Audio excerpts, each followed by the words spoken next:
As mental health providers, therapists, we often talk about the importance of challenging our automatic negative thoughts and using positive affirmations to overcome insecurities. But overcoming our negative belief systems and negative assumptions is a hard thing to do because it often feels inauthentic, which can lead to further frustration and negative spiraling. So, in this episode of the Mental Health Toolbox, we're talking about how to overcome the conscious and let an abundance mindset into the subconscious. So, let's go. Today's guest is Riya Sokol, public speaker, artist, singer, and author, and has won numerous awards for her contributions to the personal development space. She is one of the most recognizable speakers and mentors in Poland in the personal development industry and will be sharing with us how she overcame negativity on her climb to fame and influence, and how we can do the same. If you're meeting me for the first time, my name is Patrick Martin, a therapist on a mission to equip other therapists to better serve and provide consumers with knowledge to thrive. Hey, if you're getting value from this content and you haven't done so already, be sure to subscribe to the MHT newsletter. That way you don't miss out on any new content as it's released. You can find the link in the description below.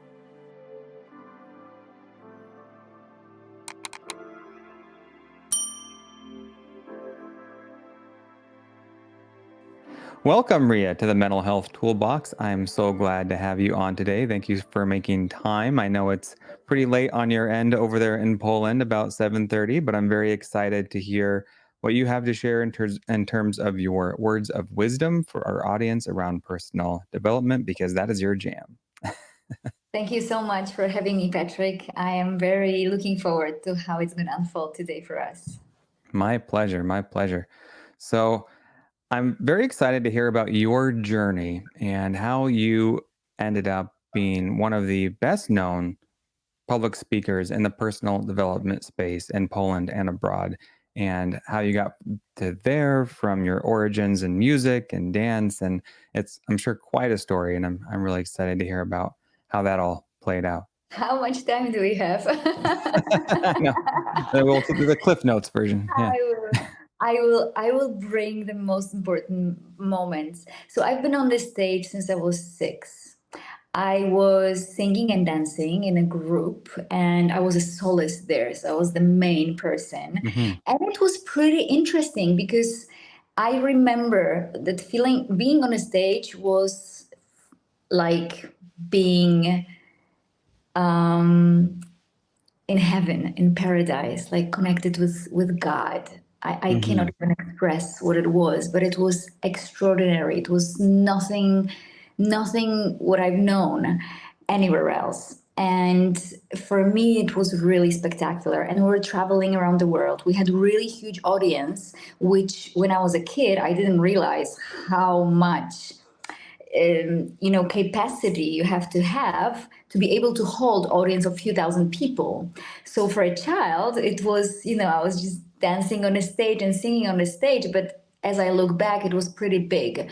And when I was older, I went into show business and I became popular singer in Poland, Mhm. but that came with the bigger I was, the more famous I was, the more there was also negativity around me. So it Mm. was the more people loved me, the more there were people commenting on me, how I look, how Mhm. my hair is, how my body is, how my voice is. So what I started doing was, instead of focusing on my passion and on all the people that loved me, I started focusing on those who hated me and criticized me, and I was trying to please them. So I Mm. would take one little comment amongst, 10,000 comments, and I would be very focused on that. So that led me down through the spiral to the rabbit hole, which is called depression. And because I was very easy getting anxiety attacks and panic attacks, it was very fast journey. So I gave up stage, I gave up singing, I stepped back, I started traveling to heal myself because I didn't want to take pills. I was Mhm. against them, I was against conventional methods. Mhm. And I decided I'm going to find a way to get out of there. And it took me a few years to do that. And I did it. I made it happen. I recovered with, it was a lot of struggle, a lot of challenges, but I made it. And after that, as I was traveling, I started sharing my story. How did I get here? And people were so inspired that they started asking me to come to events, to share, to speak, to do workshops, to share the tools, to share everything that I've learned through these years. And this is how my reality pushed me back on the stage. And when pandemic hit, I stopped traveling, as we all did. And then the thank you coronavirus viral came. I wrote a poem. It went very, very wide in the whole world. And I remembered that I have a very powerful voice and that I have very big impact on people and that I have to start use it like in a conscious way. Sorry, Mm-hmm. that's my lamp. You good? In a conscious way, in a very responsible way. So I opened my online business and I started sharing everything I know on the internet with my Polish community. And here we are 3 years later, and I'm going international now because I'm ready. That is fantastic. What a story. So you have such a unique perspective then coming from the stage as a performer, right? Finding fame, finding notoriety, and then of course being subject to everybody's opinion, right? Because everybody has one and the trolls come out of their caves, right? And start throwing their darts at you as soon as you get a little of attention. And so I really don't know that this is talked about enough and unless you're in the industry, you probably don't really have a full understanding of the impact of the negativity that can come at you. So, how long were you? How long were you on stage where you started getting traction before the negativity started coming at you, before you started to feel the weight of it? It came immediately because my first song became super popular immediately. It Hmm. was really beautiful video of two women, and I performed with a very talented actress, and we were very sensual in this video. It Hmm. was 10 years ago. So the topic of being sensual with other women Hmm. was pretty controversial. Hmm. And it went viral back then. It went very popular, although nobody knew me, nobody heard about me. It just immediately was shared on Facebook back then because there was no Instagram, Hmm. and it was shared all over internet. So and also in magazines, in tabloids, and so forth. So I was getting thousands of messages from people who were telling me how it helped them to open to their own homosexuality, how they opened them to their own dreams and passions and so forth. But then there was a person who was like, "You've got a husband, you should be ashamed." Hmm. And I would be like, "Oh my God, someone doesn't like me." Hmm. So, Hmm. like, when I look back, I realized that I was really not um, established in my own self esteem, self confidence, self worth.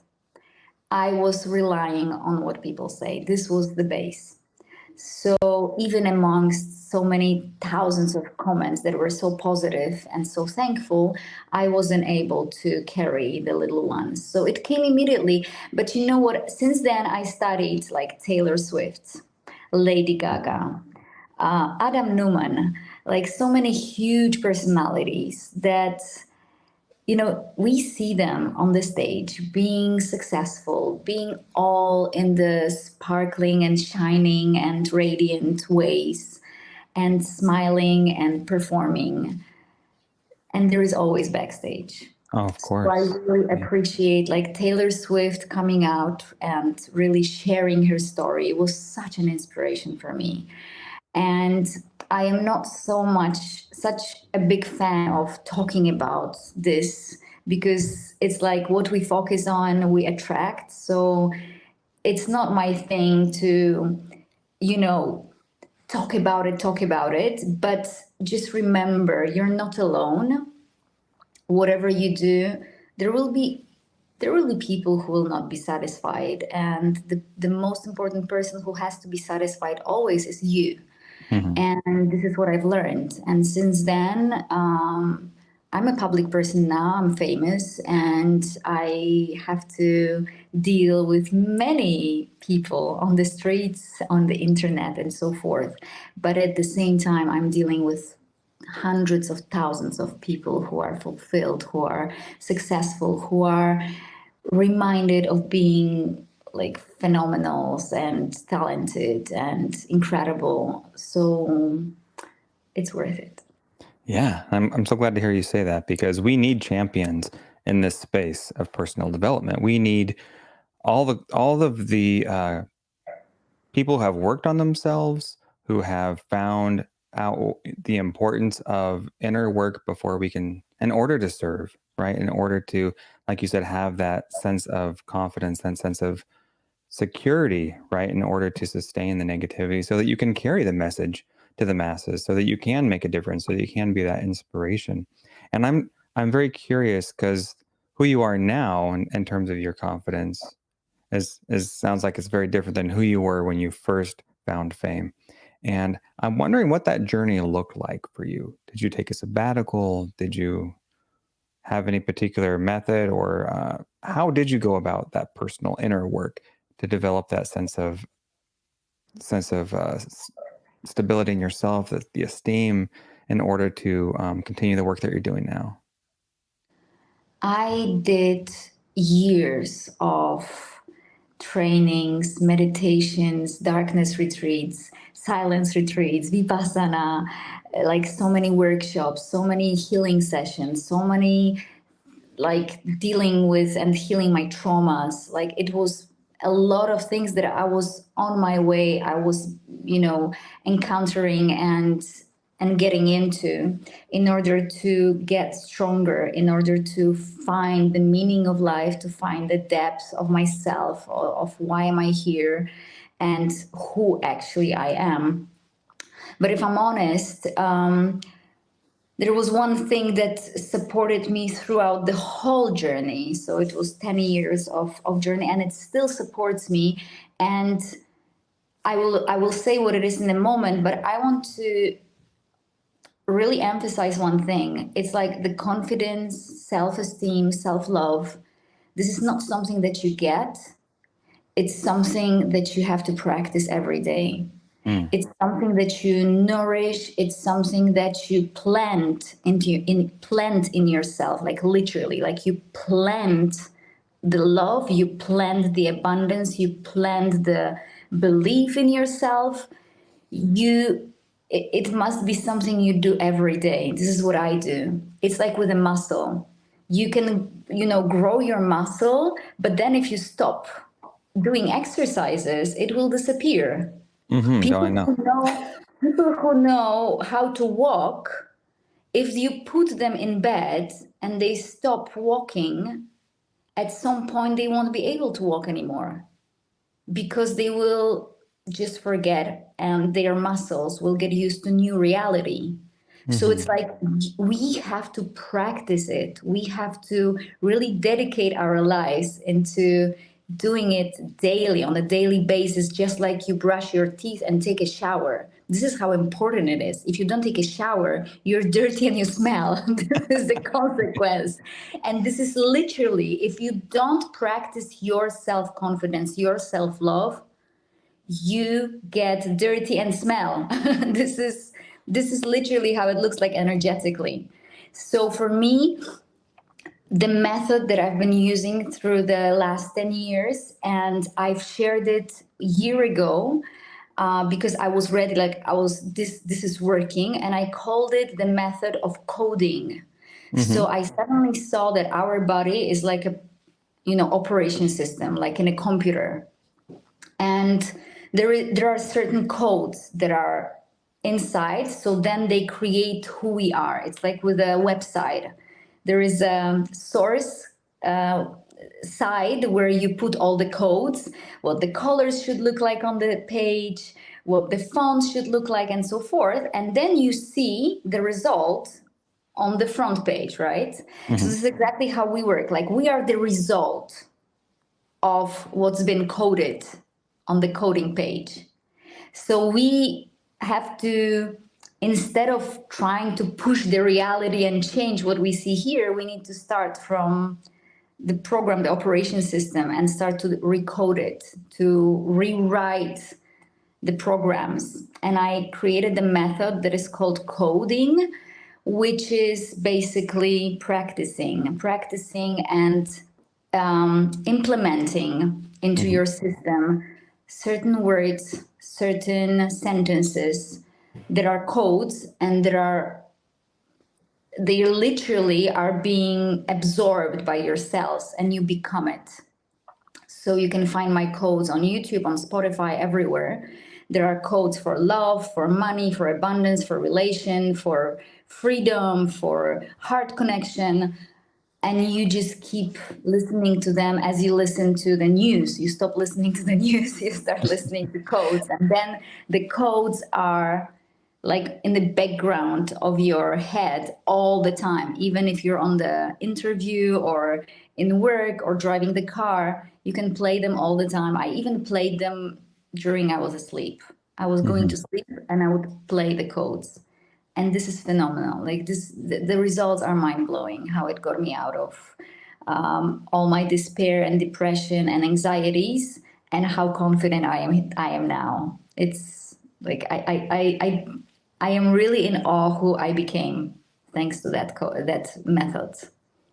Thank you so much for sharing that, because I was going to ask, what's your method? Because as a therapist, right? And we talk a lot about self-care, we talk about compassion, we talk about mental hygiene, like you're using that analogy between, brushing our teeth and showering. Self-care is just as important. But self-care comes in a lot of fashions. And even as I'm saying this, maybe to a client, I'm not necessarily able to put meat and bones on it in terms of practical action, practical steps. So what does that look like? Because we only have, what, 16 waking hours in a day, give or take, and a lot of things are competing for our attention. Whether that's the news, whether that's social media, whether that's family, work, other obligations, and if we're not very careful about where our time goes, if we don't protect it, something else will demand it, right? And so when it comes to self-care, I personally feel, even with me, like it's a challenge. It's a challenge to be consistent. And I feel like that's really what you're talking about, is the importance of consistency and having a filter, right? A safeguard against what we are giving our attention to at any point in time, and for how long and for what purpose, right? Nothing's wrong with social media, nothing's wrong with the news, but I think when it becomes very skewed or lopsided, it can definitely have a negative impact on our psyche, right? That we're taking in a lot of this negativity, and our minds are trained to perceive threats. Our minds are trained to worry, right? Because that's part of our innate survival. And so if we're not careful about that, and how we filter those things, and we make sure that it's balanced, the kind of information we're taking in, then it can absolutely make us sick. Um, you There know? is just so much gold in what you just said. Like this is like I want to write it all down. It's really amazing what you just said. It's like the essence. It's the essence, like the competition, and also realizing that like we as the center of our life, as a center of all the creation of like being really powerful beings, we decide where this attention goes. So it's like these things that you're talking about, they are competing, but ultimately, I am the one who decides who is going to win this competition, right? Mhm. Is it the news? Is it TikTok? Is it my husband? Is it my kids? Is it the wearing? Or maybe is it coding, or the self Mhm. care? Like, I am deciding. I don't have impact on the news or who died or where was the accident or any other tragedies that sometimes happen, but I do have the decision. Like, I do have a choice who is going to win this competition. I love what you just said. Absolutely. We're not victims. We're not martyrs, right? And so, and I like what you said too about the coding, right? Because, and I'm very practical. I'm definitely a pragmatic kind of guy or therapist. I like tangible action steps. But when I talk about self care, I think about things like walking, exercise, but those are all predicated on what you're talking about, which is our programming, the programming of our mindset first. Because if our programming is not coming from a place of empowerment, then we are not going to take action on those things that we know are good for us. Be that because we don't think we're worthy, because we are prioritizing other things outside of ourselves. Maybe that comes from a place of codependency. Who knows, right? But I really want to continue with this train of with this thought about coding, right? Now, when you talk about this and the videos you've put out and listening to these positive affirmations, is it merely positive affirmations, or what does that specific coding look like for someone? Is it a mantra? You could call it affirmation, you could call it mantra, actually, because it's not more than repeating the same sentences over and over again until it becomes like part of you, literally. And I personally don't like the name affirmations Hmm. because back, few years back, I had some bad experiences. I have a bad association and I didn't like it. And also somehow for my mind it didn't click. So when I saw this game, this programming thing, I Hmm. was like, okay, so it's more like coding. I'm coding my system, I'm reprogramming my system. This is what really was like, okay, now I feel it's gonna work. So when I was using the word affirmation, it just wasn't for me. So I like visualization. I'm Hmm. a visionary person. So when I see the computer and the operation system and the websites, like this is what clicked for me. And I also at some point, after doing it over and over again, because very often, and it's the biggest mistake people make, it's like they come to me after 1 month and they say, I'm doing it for 1 month. I'm repeating that there is plenty of money, as you said in your codes, and I don't see the money. And then there are two things that I'm asking. It's like, how long did you repeat to yourself that you don't have money? How many years? How many decades? And now, after 1 month, like, how many hours a day do you repeat it? Well, I do it during my morning meditation for all 5 minutes. Like, Pat okay, yourself so on the back, let's right? let's break it down, okay? Let's do some maths here. Right. And then it's like, okay, so first of all, we need to remove the idea of time here because it's all energetics. There is no time when we talk about quantum physics or energetics. If someone is very logical mind, like, you just have to repeat it without making sense, because energetics or quantum physics, these are the things that are somewhere between materialism and very logical mind and this whole metaphysical world. Hmm.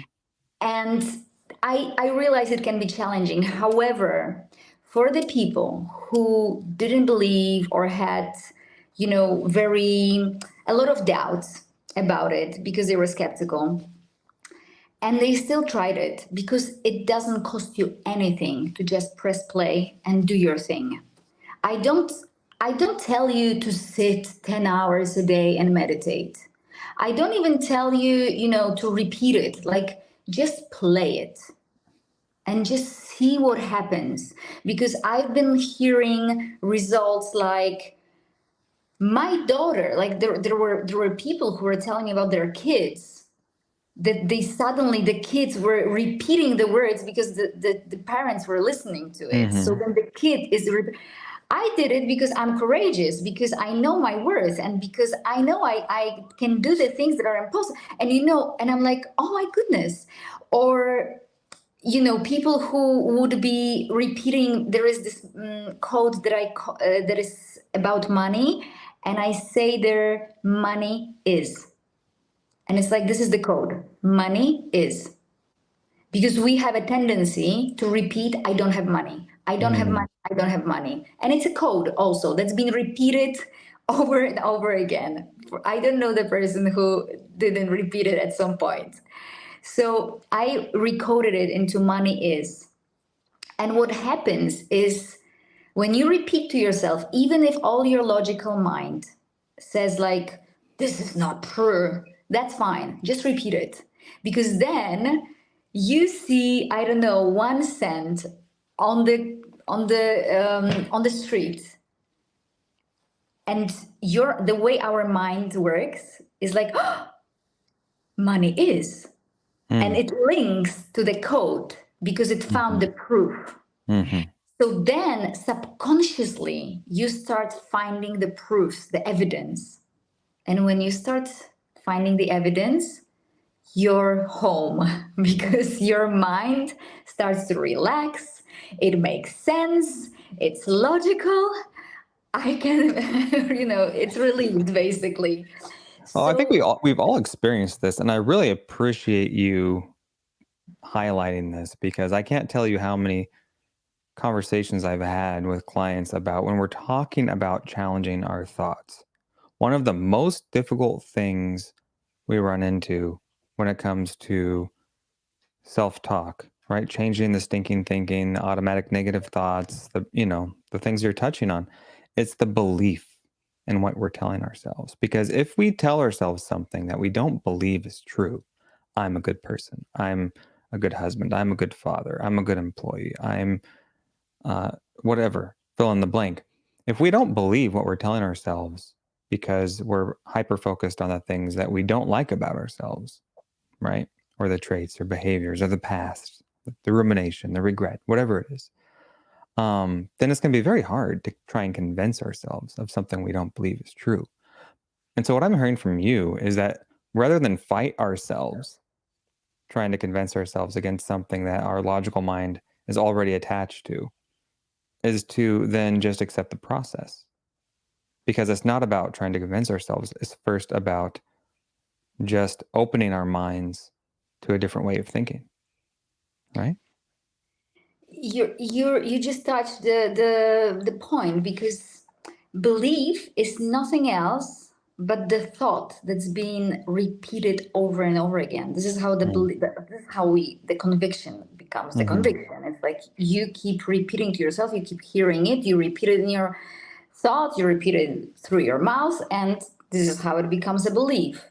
And what happens with a belief, it's like what you believe, you will, because this is how our mind works, you will try to make sense out of this belief. So you will subconsciously look for evidence. Mm-hmm. So if you believe that money is inaccessible or hard to get, then subconsciously you will guide yourself towards the point to prove it to your thoughts, to your beliefs.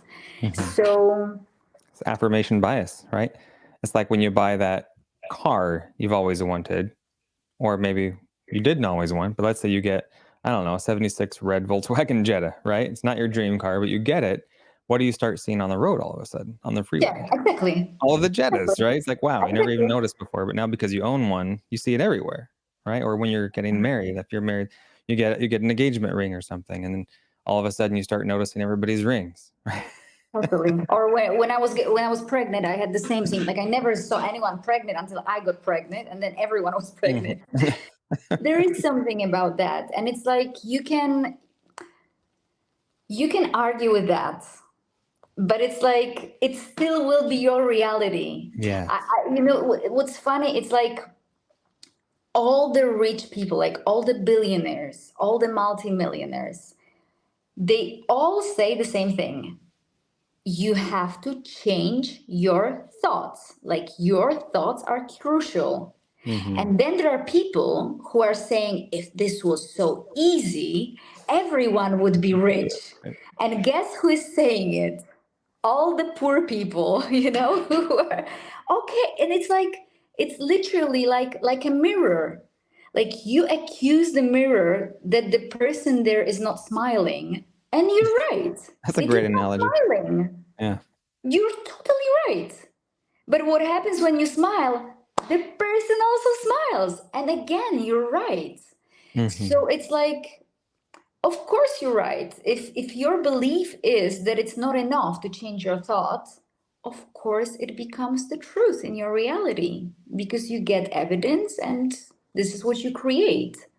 So it is a little bit mind-boggling. It Mm-hmm. is a little bit like Yeah. whoa, like on the roller coaster. I So think of it what as do you mean? But it opportunity, matters, yeah. right? I think of it as I don't know if you're familiar with the book Think and Grow Rich by Yes, Napoleon Hill. yes, of Okay, course. so it's not even about like getting rich, right? It's the title is deceiving, and it was written on the piggyback of the Great Depression, at least in America, right? So when everyone was scared, kind of like we just went through with the coronavirus, the economy crashes, everybody's terrified, people are going out of business. When people get very scarce in their mindset, Napoleon Hill was doing this research on everyone who's been successful. And at the time, the contemporaries were your Henry Ford, right? Edison. These giant companies, we just think of companies now, were people, right? People started them. And so the whole premise of this research that he compiled and everyone he interviewed around success was mindset, abundance mindset. And I know it's kind of a catchphrase now, but this is not a new concept, right? No. It's like you said, everybody who's successful, if you get down to brass tacks of it, will tell you is what they chose to focus on, right? And then, like, again, if you don't believe it, this is your mindset. This is Mhm. your, like, this is what we're talking about, literally. This is your, you don't believe it. And again, like, the universe, like, okay. Sometimes I even see it as if you're making an order. It's like, I don't believe it. And then the reality, the universe is like, okay, it's writing down, okay, so this is what you're ordering. You don't believe it. So we are ordering for you the world where it's not true. It's Mm, like, this is how crazy sometimes it appears for me. And mhm, then when this is why the coding is so good and so powerful, because the way I see it in terms of quantum physics and energetics is that right now what we're experiencing just now is the result of the past. So something that some spiritual guides would say now, mhm, I would call it past, mhm. because we generated it with our thoughts back, I don't know, 1 month ago, 1 week ago, yesterday, right? So then then now, Yeah. Yes. explosion. So what we are experiencing as now is only like physically, materialistically, it is now, but energetically, it already happened. Mhm, It's already has been. So what is the conclusion? The conclusion is that in now you're experiencing what you've created in the past, mhm, whilst simultaneously at the same time you create what is going to happen hmm. with your Time is thoughts. important. Time is a important part of the recipe here. It sounds like it reminds me of that quote from Tony Robbins, right? Which I know is probably overquoted by this point, but it's that people will often underestimate or overestimate what they can do in a year, right? but grossly underestimate what they can do in 10. And I think while that quote is thrown around a lot, you just touched on one of the most crucial aspects of why that's the case, and that is the investment. The seeds we're planting, right? The harvest we're planting that we may not think much about now, but as things start to grow, it's going to give us the context around our quality of life later, right? Yeah. Exactly. So from that perspective, it's like you have to learn how to hold the result of the past that is happening now and how to stay aware and vigilant that just now you will harvest what you plan now, right? You will see the results soon, and whatever you do now you will experience in the future. So this is why coding is so important. Many people are saying this is repressing your emotions, this is surpassing, bypassing. Because if I feel sad and you want me to say I am full of joy and I am playful being, this is bypass. This is spiritual bypass.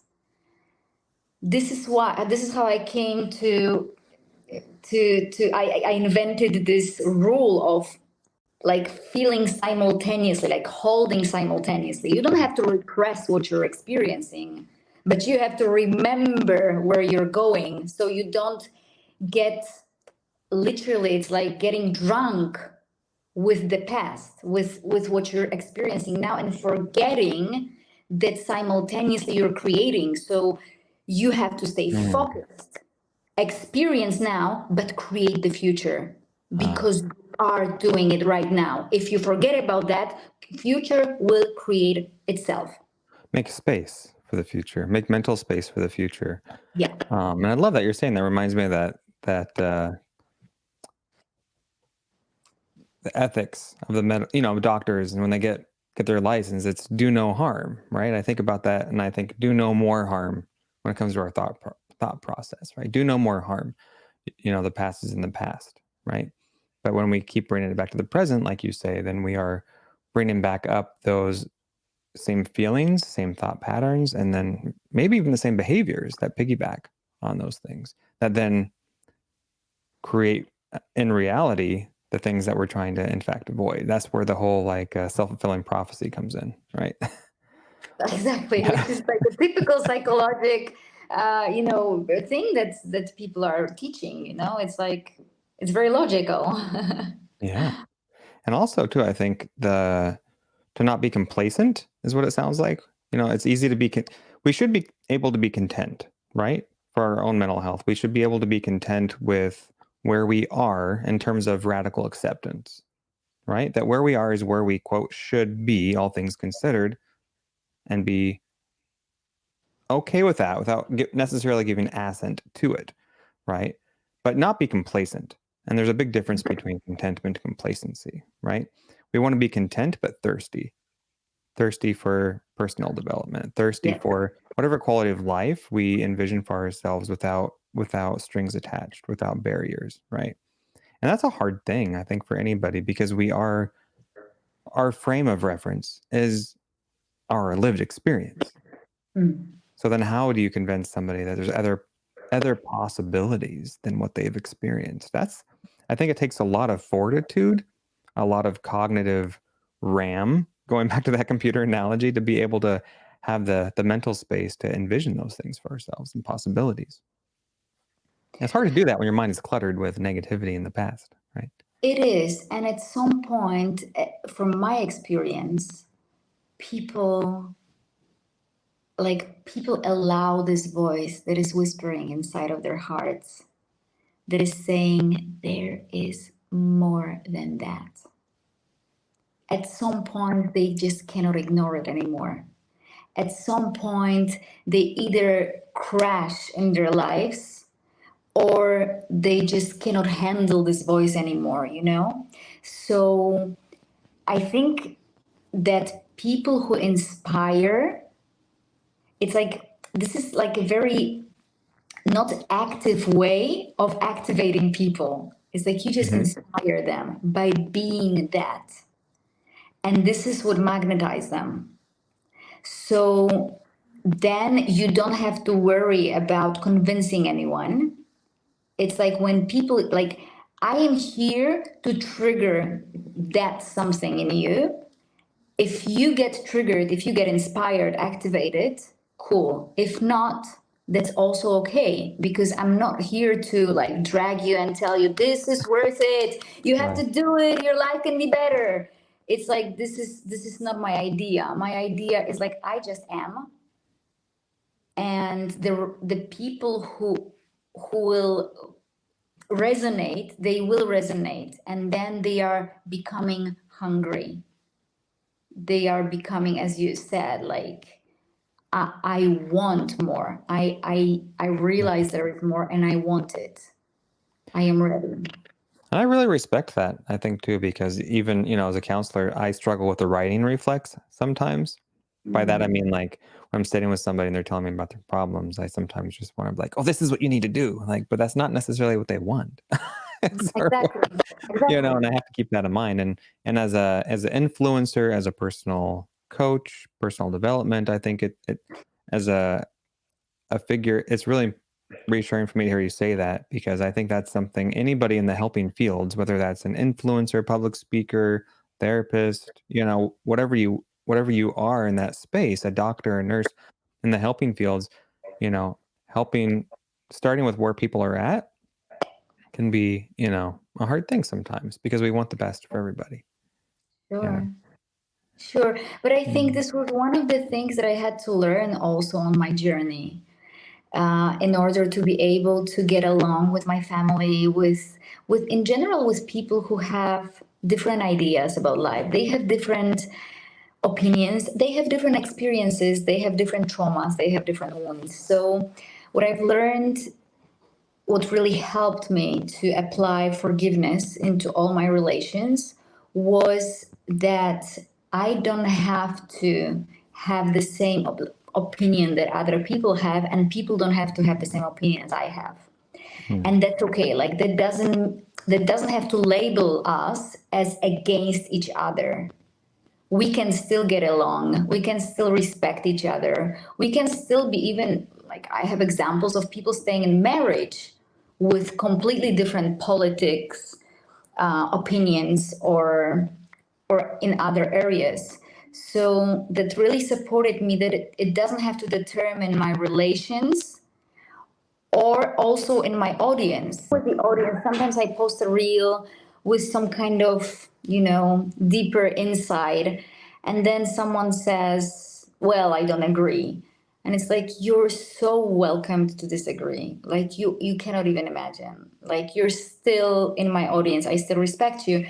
So this is something I had to learn also in terms of closer relationships. It's like, how can I still love all the people around me and not judge them through like, you have this trauma and you should finally heal it. I've got this great healer and you should go to his workshop. Otherwise, it's unbearable to stay with you. So you're projecting on me all the time. It's Right. like, it's okay. It's okay. Let's just be who we are, and let's just figure out how to connect from here without Mhm. trying to fix each other? And that's a wonderful philosophy, and I would love to learn more about how other cultures practice this. I know that's the term namaste, right? In yoga, that kind of means like the good in me sees the good in you, right? Yeah, That's kind of that whole philosophy. It's like we accept each other where they're at, without conditions a lot of the time, right?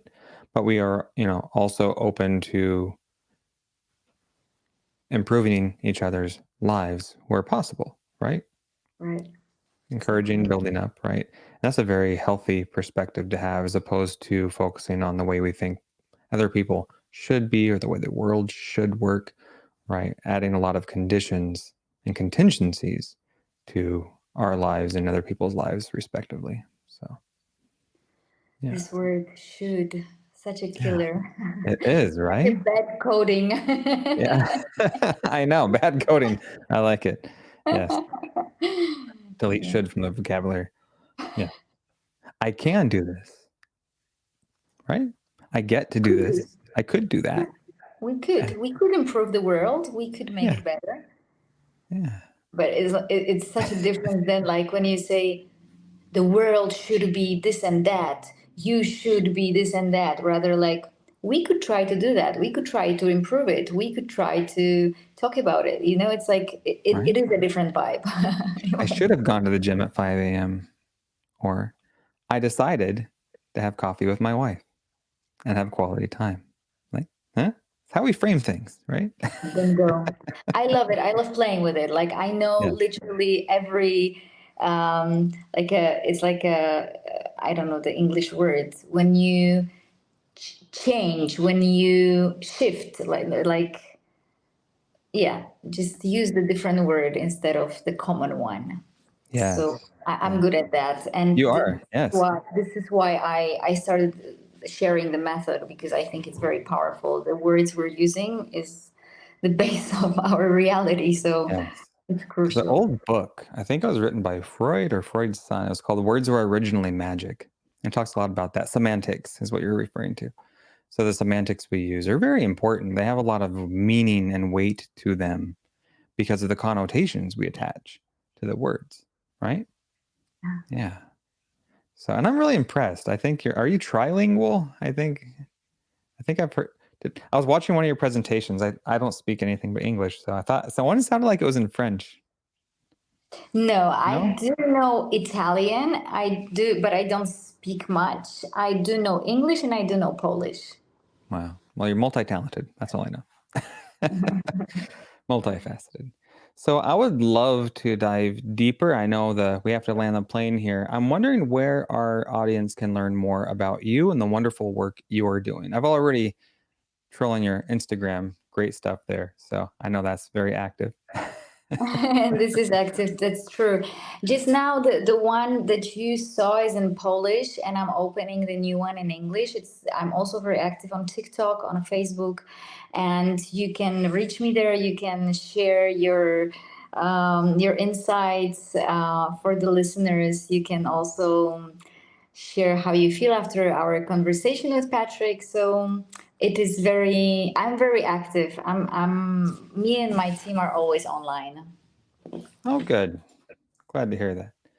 And let's see. You have a website, Instagram, YouTube channel, right? Yes, and it's all Riya Sokol. Excellent. So that would be this one here, right? Yes, this is my website. Very well done. Very nice. Look at Thank you. your stage must be like home for you. You said you've been on stage since you were 6, so It that's is. great. It is. Yeah, Wonderful. it's my Yeah, favorite place to be. good stuff. I know you're very modest, obviously, but I know you've won a lot of awards, um, as you have highlighted here on your website. Yes. I know you're very accomplished, and I just think the work you're doing around personal development is fantastic. And I continue to wish you all of the best in your endeavors and much success. And I'm hoping I can have you back on, down the road, right? See how things are going. Yes, that would be great to make an update. Sure. Because Good, just good. now it's like I'm at the, how do you call it in English when the plane is starting off, I guess? Yes. Take off. Yes. Take off. Oh, this is how you call it. Yes. Take off. So I feel like I'm on a take off to the world, basically. So I've established here in Poland and now I'm ready to take off and fly further and higher. So my dream and my plan and my goal is to become internationally heard and recognized and to spread the message as wide as possible. So I'm really grateful I can be here and that I can also introduce myself at your podcast. Wonderful. Wonderful. So I know you have, again, very active YouTube channel, Instagram. Everything you're doing is right there. You're easy to find. So, which is Yes. fantastic. Yes. So again, Thank you love the for work you're joining doing. me. Yes, of course. So I will, of course, link up to all of your socials in the description and the blog. So I'll make sure everyone can get to you as easy and quickly as possible. So Thank you. thank you, It's Ria, really for the work you are doing. Very much appreciate you, and I wish you a fantastic week. I'm super grateful. Thank you very much, and I'm really grateful. I love the conversation. I love the dynamics between us. So thank you very much. I Yes, enjoyed me it a as lot. well. Yeah, very natural, right? Yeah, that's Wonderful, true. wonderful. Thank you. Thank you. Hey, if you're getting value from this content and you haven't done so already, be sure to like and subscribe and share with friends and family. If you happen to be listening to this on the podcast, please do take a minute to leave a review. It sure does a lot to push it out to more people and raise mental health awareness. Well, there you have it, another tool to help you thrive. Now go make good things happen. Bye bye.